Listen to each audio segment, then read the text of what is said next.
साड़ी तो एक भी पहनने लायक नहीं रही। अब इसमें से ही कुछ पहनना होगा।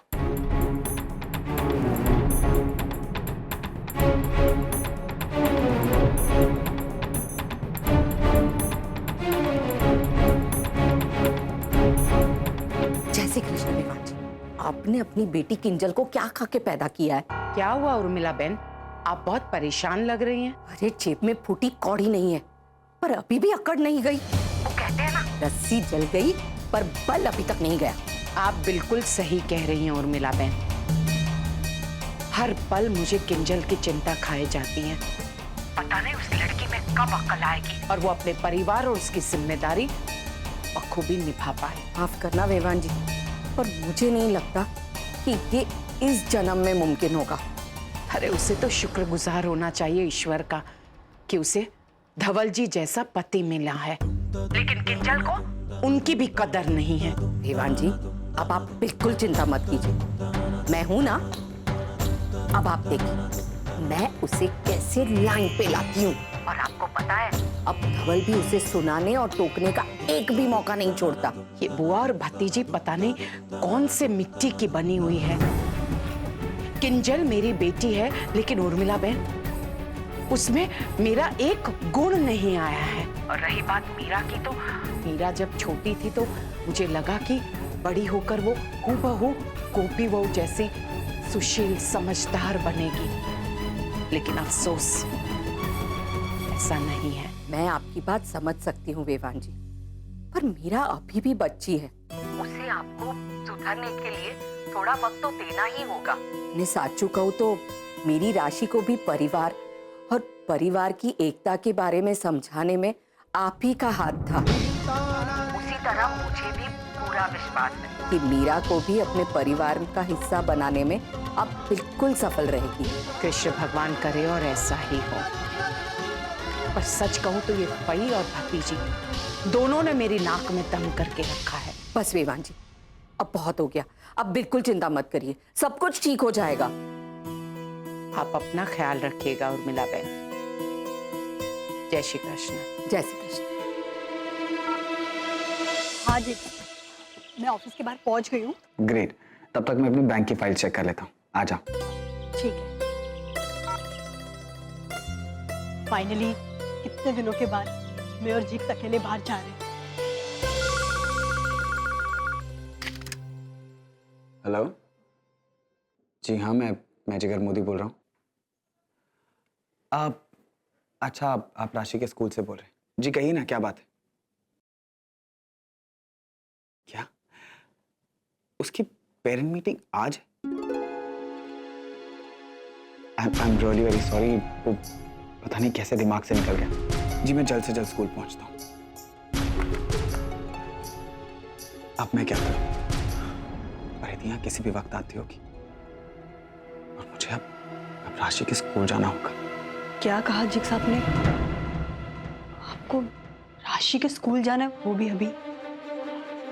हाँ परी, वो आज राशि के स्कूल में पेरेंट मीटिंग और पता नहीं कैसे मेरे दिमाग से बात निकल गई और उसके स्कूल के रिकॉर्ड्स के अकॉर्डिंग मैं उसका गार्डियन हूँ और इसलिए मेरा इस मीटिंग में जाना जरूरी है। It's okay. एक काम करो, तुम भी मेरे साथ चलो। कुछ समझ में नहीं आ रहा है, क्या करूं? कैसे सच्चाई पता करूं? अब तो शायद एक ही रास्ता है, मुझे सीधा डैड से ही पूछना पड़ेगा कि उन्होंने संस्कार के साथ किया क्या है। हाँ, कॉपी अपने पास रखो। ये क्या है एम जी? ये जो 50 लाख अपने बैंक में डिपॉजिट किए हैं उसकी स्लिप है, अपने पास रखो। सब 50 लाख? ये कौन से 50 लाख है डैड?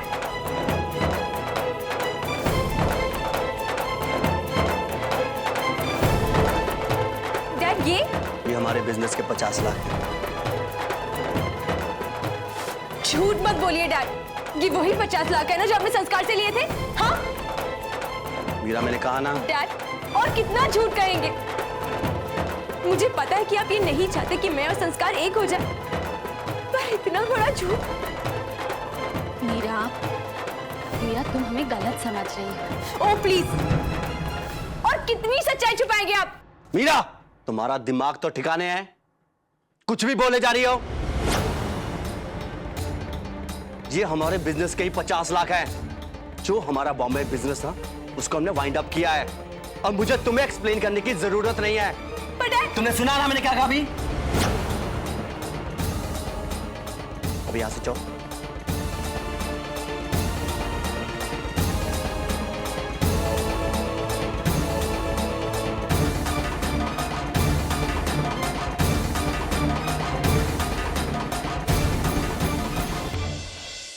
₹50 लाख की बात सुनते ही उस गोपी मोदी का चेहरा क्यों उतर गया था? जरूर कुछ गड़बड़ है।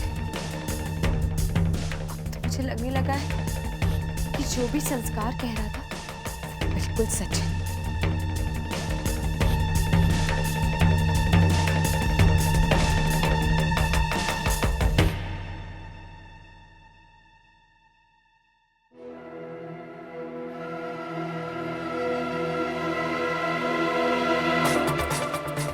गॉड, तुमने इस नंबर पे क्यों कॉल किया?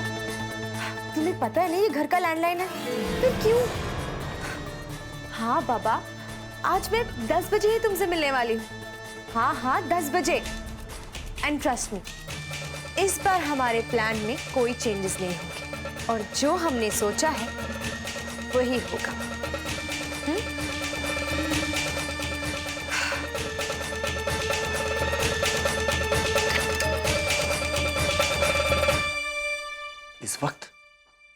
इस वक्त ये किससे बात कर रही होगी? पता नहीं है जी, पर उसकी बातों से लग रहा था कि वो किसी से मिलने वाली है।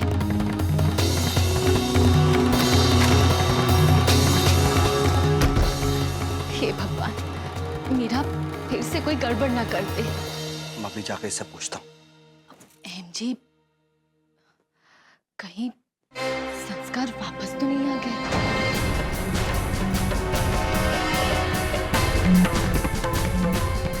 इस लड़की को छोड़कर।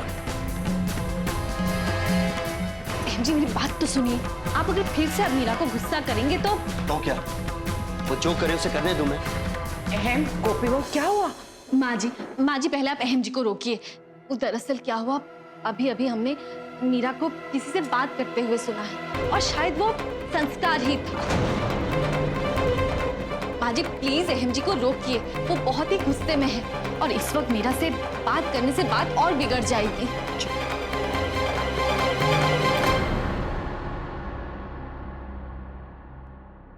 नहीं अहम, चलो यहाँ से।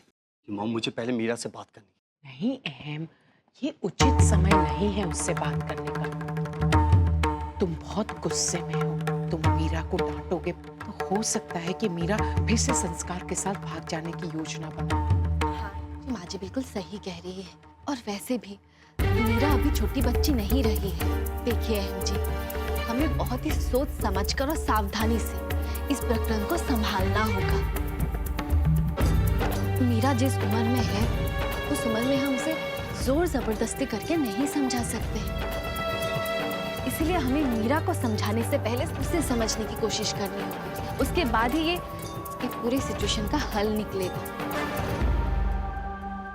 चलिए।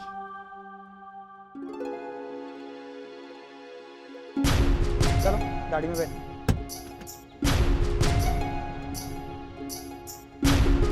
ये लो आपका बैग।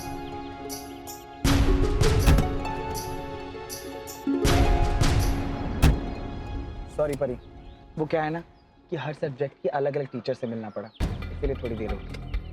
आपको भी आना चाहिए था काकी। मेरी क्लासरूम में ना मेरी पेंटिंग डिस्प्ले में लगाई थी, अगर आप देखते ना तो मजा आ जाता। अब चलें जिक्स। पर ये बताओ तुम्हें कौन से रेस्टोरेंट में जाना है, और तुम क्या खाओगी? मुझे चाइनीज खाना है, यम यम। चलो। लेकिन मुझे चाइनीज बिल्कुल पसंद नहीं। लेकिन परी तुम्हें तो कहा ना जिक्स कि मुझे चाइनीज पसंद नहीं है।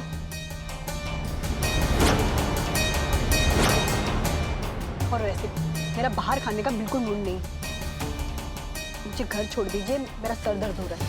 लेकिन इस तरह से क्यों? क्या जिक्स, जिस तरह से अचानक आपके स्कूल में मीटिंग हो सकती है, उसी तरह से अचानक मेरे सर में भी दर्द हो सकता है। जहाँ जाना आप जाइए, मुझे उससे कोई प्रॉब्लम नहीं है, लेकिन ऑन द वे आप मुझे घर ड्रॉप कर दीजिए, मैं घर जाना चाहती हूँ। काकी, बाहर खाने का तो मुझे भी मन नहीं है, क्योंकि बा कहती है बारिश के मौसम में बाहर का कम खाना चाहिए। अगर उन्हें पता चला तो 100% डांटेंगी। अब तो घर ही ले चलो।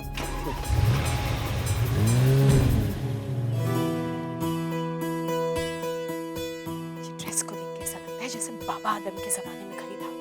कितना टाइट है।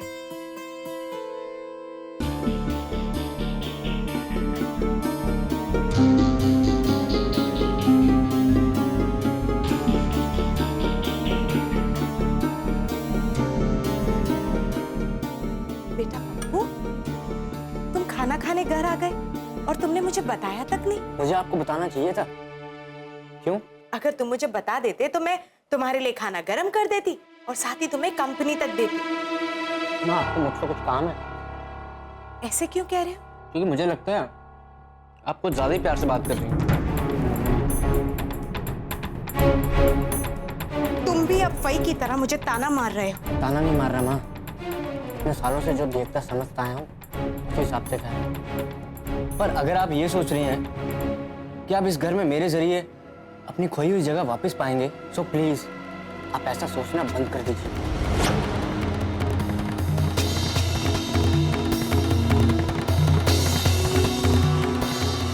तू तो बिल्कुल अपने पापा पे गया है। मैं क्या करूं? मुझे कुछ तो चक्कर चलाना पड़ेगा। साथ निभाना साथिया। आपके मनोरंजन पर अब नहीं लगेगा कोई ब्रेक। स्टार प्लस के बेहतरीन शोज देखने के लिए लाइक, शेयर और सब्सक्राइब करें स्टार प्लस यूट्यूब पेज को।